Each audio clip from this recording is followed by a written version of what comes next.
नमस्कार,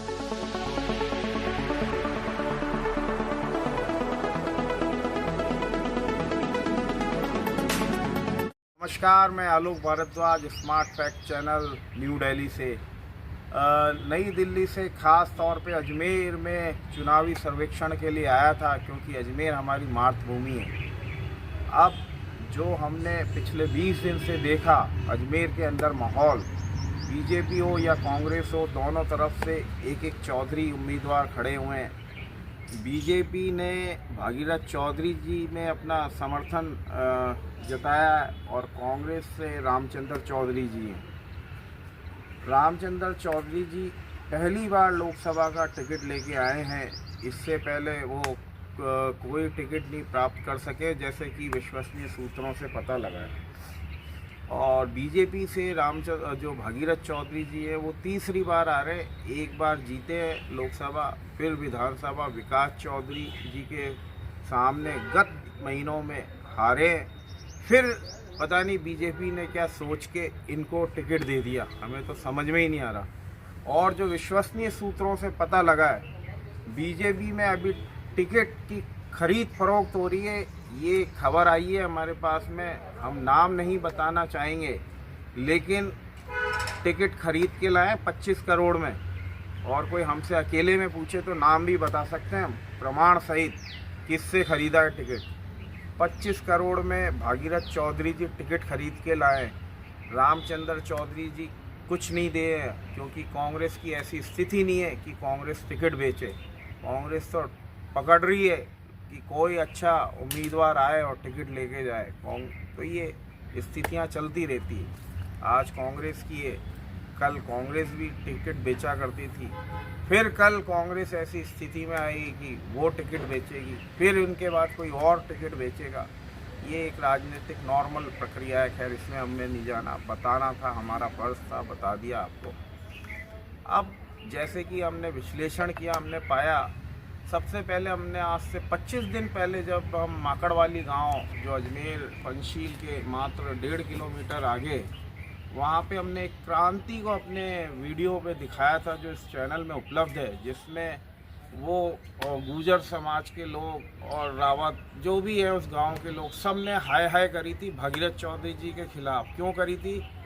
वहाँ नालियाँ खुदी पड़ी है, सड़कें बन नहीं रही थी, पानी 15-15 दिन में आ रहा था। जब हम दिल्ली जाके आए 7-8-10 दिन बाद, हमने क्या देखा अजमेर में आते ही कि सड़कें भी बन गई, पानी रोज़ आने लगा और वहाँ पे सारे विकास कार्य धमाधम हो गए। जो आचार संहिता का उल्लंघन था, ये आचार संहिता में ऐसे काम नहीं हो सकते हैं, लेकिन कांग्रेस के लोग शायद इस चीज़ को नोटिस नहीं कर पाए जल्दीबाजी में।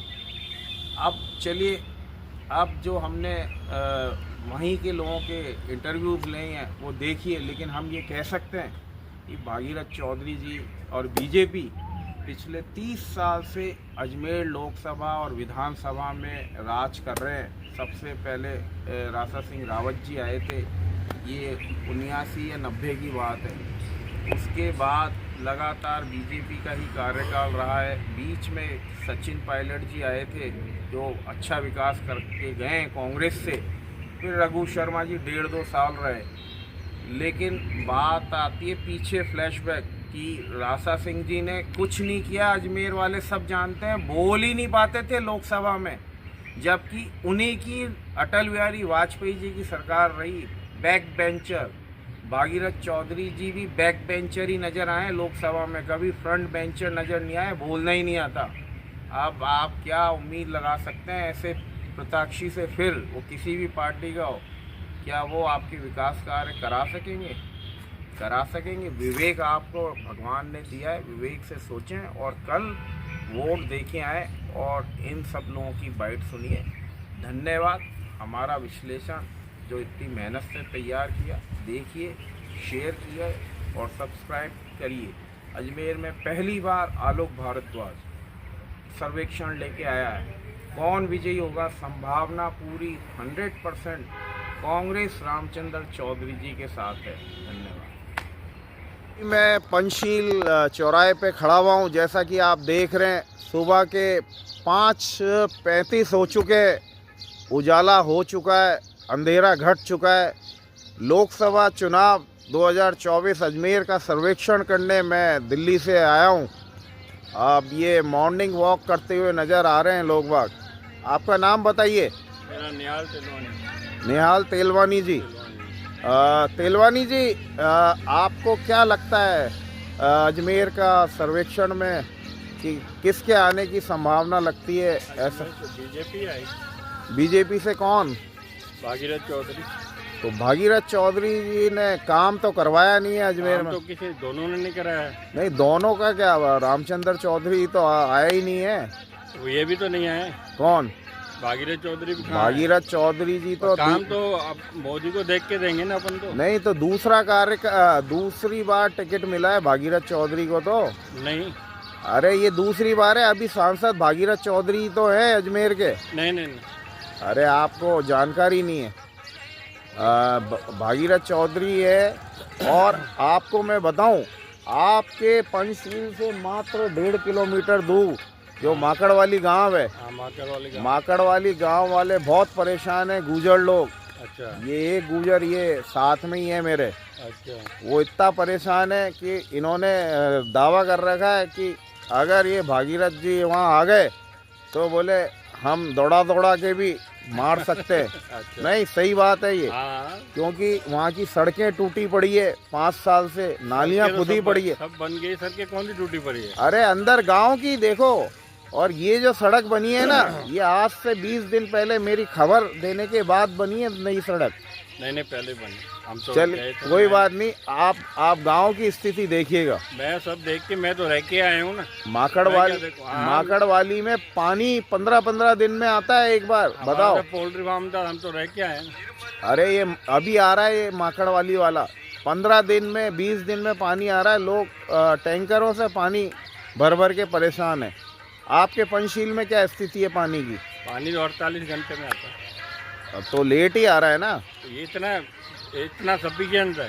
पूरा प्रेशर से आ रहा है या? पूरा प्रेशर से आता है। अच्छा, लेकिन आपको मालूम है एक समाचार पत्र में, मैं नाम नहीं बताऊंगा, उसमें आया 45% अजमेर का पानी जयपुर ले जाने की प्लानिंग है। पहले ही है। क्या प्लानिंग है? तो अब बताओ। जो पहले ही है वो तो बीसलपुर का पानी जयपुर में डेली आता है। 25-30 साल से जिनकी सरकार है बीजेपी की, वो अजमेर को पानी न दे पाई। गहलोत की जी पानी अभी वो। अरे तो गहलोत जी की भी थी। चलो गहलोत जी की भी थी, लेकिन सबसे लंबा, मैं अजमेर की बात कर रहा हूँ, राजस्थान की बात नहीं कर रहा। मैं अजमेर की बात कर रहा हूँ। अजमेर में 30 साल से किसकी सरकार है? में भी ये पार्षद, ये क्या करेंगे? पार्षद आएगा तो इधर से ही ना। नहीं, आप मेरे को बताइए, पिछले 30 साल से अजमेर लोकसभा और विधानसभा में किसकी सरकार है? तो बीजेपी की है। तो बताइए। बीच में सचिन पायलट जी आए थे, हैं? तो मेरे 1.5 साल के लिए रघु शर्मा जी भी आए थे। आप ये बताइए, पिछले 30 साल से बीजेपी की सरकार, कोई भी सांसद या विधायक रहा है राशा सिंह जी के समय से, ये अजमेर शहर की प्यास नहीं बुझा पाए, तो ये क्या कार्य करेंगे? विकास कार्य? ये जनता का सोचना है। जनता ये सोच रही है। और रही सही कसर, जो ये बीसलपुर की लाइन कौन लेके आया था, याद है आपको? मोटवानी जी लेके आए थे कांग्रेस के। अब जो कांग्रेस के मोटवानी जी लेके आए थे बीसलपुर लाइफ लाइन को, ये बीजेपी के सांसद उस लाइफ लाइन को ही ख़त्म करने जा रहे हैं। धन्यवाद। आपका शुभ नाम बताइए। राजेश। अच्छा राजेश जी, आप यहीं रहते हैं? हाँ, यहीं रहता हूँ। मैं जैसे कि नई दिल्ली से यहाँ सर्वेक्षण के लिए आया था अजमेर लोकसभा 2024 के लिए, क्योंकि मैं भी अजमेर का रहने वाला हूँ। तो अभी आप कुछ बताएंगे किसका रुझान चल रहा है अजमेर में? देखिए, रुझान किसी का भी हो, हम 1955 से जनसंख्या के साथ थे। बीजेपी के वोटर हैं, बीजेपी को ही देंगे निश्चित रूप। नहीं, तो जैसे कि मैंने सुना है यहाँ पे भागीरथ चौधरी जी दूसरी बार टिकट लेके आए हैं। हम लोकल कोई कैंडिडेट हो उसको नहीं देखते हैं, हम केवल टारगेट को देखते हैं। हमारा टारगेट बीजेपी है और वो नरेंद्र मोदी है बस। अच्छा, मतलब भागीरथ चौधरी जी की जो भी कोई भी हो। गलतियां हैं वो सारी छुप जाती है मोदी जी हाँ। के नाम पे। हमें लोकल कैंडिडेट से हमें कोई मतलब नहीं है किसका नाम है, हम केवल पार्टी को देखते हैं। नहीं तो ऐसे अजमेर का विकास कैसे होगा? नहीं, विकास तो पूरे देश का ही हो रहा है। नहीं, पूरे कहीं कम देश होता का है। बताइए। श्याम सुंदर पारा शहर। आपका? सत्यनारायण वर्मा। वर्मा जी, मैं दिल्ली से लोकसभा सर्वेक्षण के लिए आया हूँ, अजमेर लोकसभा सीट के लिए। बताइए, रुझान बताइए। रुझान तो अभी तो बीजेपी का अच्छा है। भागीरथ चौधरी जी का? भागीरथ चौधरी का रुझान बहुत बढ़िया है। नहीं तो काम तो जैसे मैंने सुना है आपके पास में माकड़वाली वाले परेशान हैं, अजमेर शहर वाले भागीरथ चौधरी जी से बहुत ज़्यादा परेशान है। और अगले 5 सालों में ये भी पूरी 100% है कि भागीरथ चौधरी जी नज़र आने वाले नहीं अजमेर वालों को। वो तो रहते हैं किशनगढ़। ऐसी कोई बात नहीं है, काम तो जो कार्य होगा कराएंगे। ये लोकल काम है, ये तो लोकल विधायक का इनका काम है। भागीरथ चौधरी का भागीरथ चौधरी का तो लोकसभा से वहाँ से बजट लाना, वहाँ से योजनाएं लाना। ये स्मार्ट सिटी नहीं बन पाया अभी तक। मोदी जी ने पहले कार्यकाल में अपने बनारस और अजमेर सबसे पहले घोषणा करी थी इसकी स्मार्ट सिटी की। मैं जैसे बनारस होके आया था अभी महीने भर पहले, वहाँ का सर्वेक्षण करके आया। वहाँ की भी हालत अजमेर जैसी है। गंगा जी गंदी है, सड़कें टूटी फूटी है। बताइए, जब बनारस मोदी जी स्मार्ट सिटी नहीं बना पाए तो अजमेर कैसे बनेगा स्मार्ट सिटी? बनारस में तो बना दिया ना। नहीं बनी। देखो, काम प्रगति पे तो है। वो प्रगति नहीं, केवल बातें हुई है मोदी सरकार के समय में, वादे जुमले हुए। धन्यवाद। नहीं, वो तो मैंने सब देख ली। मैं तो बनारस से देखते हुए आ रहा हूँ अजमेर। देखिए साहब, ऐसा है कि योजना लागू करना और क्रियान्वित चलिए, करना धन्यवाद। अलग अलग बात है। शुभ नाम बताइए। मेरा नाम बॉबी खान। आप इंडियन ऑयल पंप के संचालक हैं? हाँ बिल्कुल। मैं अजमेर आया था चुनावी रुझान के लिए, लोकसभा 2024। आपका क्या सोचना है, क्या रुझान है आपका? नहीं, मेरे को तो इस बारे में, मैं पॉलिटिकली ज़्यादा हुई नहीं। नहीं, कुछ तो अखबार पढ़ते होंगे, क्या लग रहा है इस बार? भी हाँ, नहीं ठीक है। अभी जनता की हवा किसके तरफ बहती हुई नजर आ रही है? तो इस मामले में मेरे को, मेरा ज़्यादा इंटरेस्ट है नहीं। वैसे नहीं, मैं तो जनता, बीजेपी का ही है, अभी तो यही है बीजेपी की। बीजेपी ने तो अजमेर, ये अभी हम खड़े हैं माकड़वाली में, गांव में। किसान खेती करते हुए, शुद्ध वातावरण, शुद्ध हवा, सब कुछ शुद्ध है यहाँ पे। ऑर्गेनिक खेती होती है राजस्थान के अंदर, जो किसी राज्य में नहीं होती होगी। हाँ, यूपी में होती है और भी कई राज्यों में होती है, लेकिन सबसे ज़्यादा जो खेती ख़राब होती है पेस्टिसाइड्स वाली, वो होती है पंजाब में। सबसे ज़्यादा दवाइयाँ गिरती है पंजाब के खेतों में। और फिर दूसरा नंबर है गुजरात। इसलिए कहते हैं वहाँ का ना गेहूँ खाओ ना चावल खाओ, पंजाब का और गुजरात का दोनों। उनके लिए एक पूरे जो विशेषज्ञ हैं उनकी यही राय है कि ये दोनों प्रदेश के किसान भारतवासियों को बीमार कर रहे हैं। कैंसर जैसी बीमारियां, घातक बीमारियां हो रही है। लेकिन ऐसा भी नहीं है कि सारे पंजाब और सारे गुजरात में ये हाल है। वहाँ पे भी कुछ अच्छे किसान हैं जो बेचारे ऑर्गेनिक खेती करते हुए मिलेंगे आपको। लेकिन ज़्यादातर जितने भी फॉरेन में रहते हैं, कनाडा वगैरह में, वहाँ से दवाइयाँ आती है उनकी, कनाडा से दवाइयाँ आके पड़ती है खेतों में। आपका नाम बताइए। बागा जी। नाम बताइए आपका। बागा जी। हाँ, बागा जी। बागा जी। हाँ। बागा जी, ये आप खेत के अंदर कौन सी खाद डालते हैं? गोबर भी डाल दिया। इधर बोलिए, कैमरे पे बोलिए, कैमरे पे पास आइए, पास। तुम बोलो काहे की खाद डालते हो? हैं? गोबरिया खाद। अच्छा, यूरिया वगैरह डालते हो? नहीं डालते? यूरिया नहीं डालते। क्यों नहीं डालते? उससे बीमार पड़ती है पब्लिक। नहीं तो सारे किसान डाल रहे हैं यूरिया तो।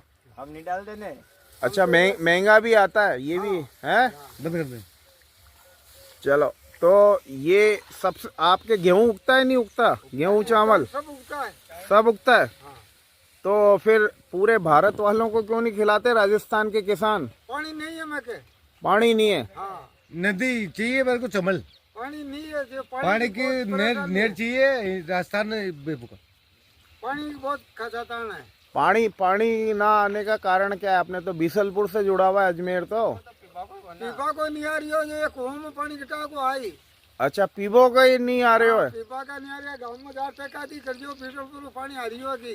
कितने दिन में आता है बीसलपुर का? कोई 4-5 दिन एक दिन आवे तो कोई घंटों खान नहीं आवे, एक 2 मटकी पाती नहीं आवे। कितने दिन में आता है? 4-5 दिन 5 दिन। और अजमेर में सांसद कौन है पिछली बार से? देवना नहीं। देवनानी जी तो विधायक हैं। हाँ सांसद कौन है यहाँ से? सच तो मैं नहीं पता कौन। देख अच्छा चलो ठीक है, देवनानी जी हैं विधायक। हाँ तो उनको शिकायत नहीं करी कभी पानी के लिए? सब तिजोरी है। हैं? कर रही है। तो फिर क्या हुआ? आता आता आई के।